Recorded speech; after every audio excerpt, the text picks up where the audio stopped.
अस्सलाम वालेकुम वरहमतुल्लाहि वबरकातुहू। आज मैं इंशाअल्लाह ताला आपसे 13वें पारे का मुख्तसर खुलासा बयान करूँगा। सूरह यूसुफ की का इसमें शुरू में सूरह यूसुफ का बकिया हिस्सा है, जिसकी तफसीर मैं आपसे पिछली वीडियो में बयान कर चुका हूँ। इससे आगे सूरह राद है कि जिसमें अल्लाह ताला फरमाते हैं कि बेशक मैं ही हूँ जो तमाम कायनात का खालिक है। मैंने ही आसमानों और ज़मीनों को बनाया और अर्श पर अपना ठिकाना किया। और अल्लाह ताला फरमाते हैं कि मैंने बगैर किसी सुतून के, बगैर किसी सहारे के आसमान को तुम्हारे पर मुअल्लक किया है और यकीनन तुम्हारे ऊपर वो नहीं गिरता। यकीनन ये अल्लाह ताला की शान ही है, क्योंकि हम इंसान ऐसी कोई तख्लीक कर ही नहीं सकते कि बगैर किसी सुतून के कोई छत खड़ी कर सकें। और अल्लाह ने ही ज़मीन और आसमान बनाए, पानी बनाया। ज़मीन का ज़्यादातर हिस्सा पानी है, इंसानी जिस्म का ज़्यादातर हिस्सा पानी है। और अल्लाह ही है जो इस पानी को आसमान से बरसाता है और मुख्तलिफ़ रंग की फसलें, गंदम, चावल, गन्ना, खजूर, मुख्तलिफ़ किस्म के फल जैसे जैतून, अंगूर, बेशुमार चीज़ें, सब्ज़ी, इसके अलावा अल्लाह ताला हमें अता करते हैं। ये पानी है जो एक ही तरह की ज़मीन से मुख्तलिफ़ चीज़ों को नशोनुमा देता है। यही पानी बारिश बनकर आता है तो हमारे लिए रहमत होता है। यही पानी पहाड़ों से ज़्यादा बनाकर आए तो हमारे लिए सैलाब का ज़रिए बनता है, रहमत की बजाय जहमत बन जाती है और अज़ाब इलाही बन जाता है। यही पानी है कि जो बेशुमार चेहरों पर खुशी लाता है, और यही पानी है जो ज़मीन से निकला और आसमान से बरसा तो हज़रत नूह की कौम को अजाब की शक्ल में तबाह कर दिया गया। अल्लाह रब्बुल इज़्ज़त फरमाते हैं कि मैं ही हूँ जो आलिमुल गैब है। मैं ही जानता हूँ कि दुनिया में क्या हो रहा है, माँ के पेट में क्या है, किसी के दिल में क्या है, कौन क्या सोच रहा है, क्या ज़ाहिर है, क्या बातिन है। बेशक मैं ही, मेरा इल्म हर चीज़ का अहाता किए हुए है और मेरे हुक्म के बगैर कायनात में कोई ऐसी चीज़ नहीं हो सकती। मेरे हुक्म से ही इंसान पैदा होते और वफात पाते हैं। मैं ही जानता हूँ कि कौन कब दुनिया में आएगा, कौन कब दुनिया से जाएगा, कब किसकी वफात होगी, कब बारिश होगी, कब कोई ज़ल्ज़ला आएगा, कब अल्लाह की रहमत नाजिल होगी, कब अल्लाह ताला का अजाब आएगा। तो मुशरिक जो हैं, जो अल्लाह के सिवा दूसरे लोगों की इबादत करते हैं, जो दूसरों को अल्लाह के बराबर ठहराते हैं, ऐसी सिफ़ात कि जो खालिस अल्लाह ताला की ज़ात के साथ ही मखसूस हैं, दूसरों को, इंसानों को उसका बराबर ठहराते हैं, तो बेशक ऐसे लोगों के लिए अल्लाह ताला का अजाब है। शिर्क एक ऐसा गुनाह है जो अल्लाह ताला कभी माफ़ नहीं करेंगे और मुशरिक जो हैं वो जहन्नम की अथाह गहराइयों में हमेशा के लिए रहेंगे। और बरोज़े क़यामत जब अल्लाह ताला मुशरिकों को उनके माबूदों के सामने लेकर आएगा तो वो माबूद मुकर जाएंगे। वो कहेंगे कि हमने तुम्हें कब कहा था कि हमारी इबादत करो, हमने तुम्हें कब कहा था कि हमसे मांगो, हमने तुम्हें कब कहा था कि हमसे सवाल करो। और तब अल्लाह ताला सबको जहन्नम में उठाकर फेंक देंगे। अल्लाह ताला हमें शिर्क जैसे कबीरा गुनाह से महफूज रखे। और मुशरिकों से दुआ की कबूलियत अल्लाह ताला फरमाते हैं, उनसे दुआ मांगना और उनसे किसी चीज़ की कबूलियत का यकीन रखना ऐसे ही है कि जैसे आप पानी के किसी हौज, किसी दरिया, किसी नदी के किनारे खड़े हैं और उसकी तरफ अपने हाथ फैलाए हुए हैं। क्या वो पानी खुद चलकर आपके हाथों में आ सकता है कि आप उसे पी सकें? बेशक नहीं। मुशरिकों से भी आपका सवाल करना ऐसा ही है। वो ना वो आपकी दुआ सुन सकते हैं, ना समझ सकते हैं।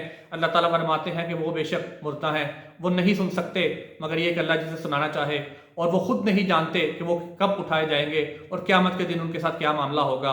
अल्लाह ताला हम सबको राह हिदायत पर ही रखे। और अल्लाह ताला फरमाते हैं, मैं ही जो हूँ जिसने तमाम कायनात का रिज़्क़ दिया, मैं ही बेहतरीन रिज़्क़ देने वाला हूँ, मैं ही तंगी और आसाइशें देने वाला हूँ, मैं ही रहीम हूँ, मैं ही गफूर हूँ। मेरी रहमत बेशक हर चीज़ पर गालिब है। और इसी तरह अगली सूरह मुबारक में अल्लाह रब्बुल इज़्ज़त ने सूरह इब्राहीम में बताया है कि आसमान से जो तुम्हारे पर बिजली कड़कती है, ये भी बेशक मेरी निशानियों में से एक निशानी है। याद रखें, जब तूफान आता है तो वही पानी आसमान से बरसता है जो हमारे लिए ना सिर्फ फसलें उगाती है, बल्कि ज़ेर ज़मीन पानी ज़मीन में जल्ब होकर हमारे पीने का ज़रिया भी बनता है। और उससे हम मुख्तलिफ फसलें हासिल करते हैं, अपना अनाज हासिल करते हैं, गन्ना हासिल करते हैं, गंदम हासिल करते हैं। लेकिन अगर यही पानी जैसा बढ़ जाए तो हमारे लिए रहमत का ज़रिया बन जाता है। और मुशरिक जो हैं वो अल्लाह ताला की निशानियों को वाज़े पाकर भी, कुरान पाक में सारी निशानियाँ देख कर भी, जैसे फ़िरौन था, हज़रत मूसा ने उसको बेशुमार अल्लाह की निशानियाँ दिखाई, जादूगर भी उसके ईमान ले आए, लेकिन उसने जादूगरों को सूली पर लटका दिया, उनके हाथ पांव काट दिए कि तुमने मेरा छोड़कर, इबादत छोड़कर एक अल्लाह की इबादत की तरफ क्यों गए। और अल्लाह ने उसके तकब्बुर को पानी में गर्क कर दिया। और अल्लाह ताला ने कुरान पाक में फरमाया कि बेशक आज हमने तुम्हें दुनिया के सामने नमूना बना दिया। बहुत अरसे के बाद जाके समुंदर ने, उस दरिया ने जहाँ पे मूसा अलैहिस्सलाम के पीछे वो फ़िरौन अपना लश्कर लेकर आया था और वो डूब गया था, उसकी लाश को अल्लाह ने समुंदर से बाहर निकाल फेंका। और आज वो फ्रांस के एक अजायब घर में लोगों के लिए बायसे इबरत बनी हुई इसकी लाश है।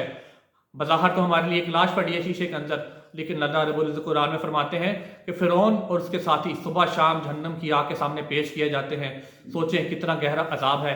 کہ جو بروز قیامت کے دن تک اس کی لاش کو ہوتا رہے گا اور وہ سزا کو سہتے رہیں گے، اور قیامت کے بعد ان کا کیا انجام ہوگا یقیناً ہم سب سوچ سکتے ہیں، کیونکہ یہ شرک ایک ایسا گناہ ہے کہ جو اللہ تعالیٰ معاف نہیں کریں گے۔ جو رب کائنات ہے، جو خالق ہے، جو مالک ہے، جو پروردگار ہے، جو ہمارے ہر چیز کا مالک ہے، ہماری سانسوں کا مالک ہے، اگر ہم کسی ایک انسان کو ان تمام خصوصیات کا حامل ٹھہرائیں تو یقیناً ہمارا رب، اس کی حیا وہ اس میں غصے میں آ جائے گی۔ ہمارا رب ہم سے ناراض ہوگا کہ میرا انسان مجھے چھوڑ کر میری مخلوق کی عبادت کرتا ہے، اور مشرکین جو ہیں اللہ تعالیٰ ان سے ہمیشہ ناراض رہیں گے، اور ان کا کوئی بھی نیکی قبول نہیں کی جائے گی، ان کی کوئی بھی دعا قبول نہیں کی جائے گی۔ وہ دنیا سے بدترین حالت میں فرشتے ان کی جان ایسے کھینچ کر نکالیں گے کہ جیسے ململ کا کپڑا کسی کانٹے دار جھاڑی کے اوپر ڈال کر کھینچا جائے تو وہ جیسے تار تار ہو جاتا ہے۔ بدصورت کالے رنگ کے فرشتے انتہائی خوفناک اور غضبناک حالت میں ایسے لوگوں کے پاس آئیں گے، اور ان کی روح اتنی تکلیف میں نکالیں گے کہ اللہ کی پناہ۔ لیکن جو نیک لوگ ہوں گے، جو اللہ پر ایمان لاتے ہیں، جو اللہ کی راہ میں خرچ کرتے ہیں، نمازیں قائم کرتے ہیں، صبر کرتے ہیں، رمضان کے روزے رکھتے ہیں، زکوٰۃ دیتے ہیں، ایسے لوگ بے شک اللہ تعالیٰ کے دوست ہیں، ان سے اللہ راضی ہوگا، اور ایسے ہی لوگ انشاءاللہ تعالیٰ جنت میں ہمیشہ کے لیے داخل ہو جائیں گے۔ اللہ تعالیٰ نے ایسی جنتوں کا وعدہ کیا ہے جس کے ان کے نیچے نہریں بہتی ہوں گی، بے شمار پھل ہوں گے، ایسی شراب ہوگی جو ان کو نشہ نہیں دے گی لیکن ان کو مزہ دے گی، اور وہاں پر اللہ تعالیٰ نے حوروں کا وعدہ کیا ہے، بے شمار پھلوں کا وعدہ کیا ہے۔ تو آئیے اللہ تعالیٰ سے دعا کرے کہ اللہ تعالیٰ ہمیں اپنے ان بندوں میں شامل کر لے کہ جن سے اللہ راضی ہو جائے، اور اللہ تعالیٰ ہمیں راہ ہدایت دکھائے۔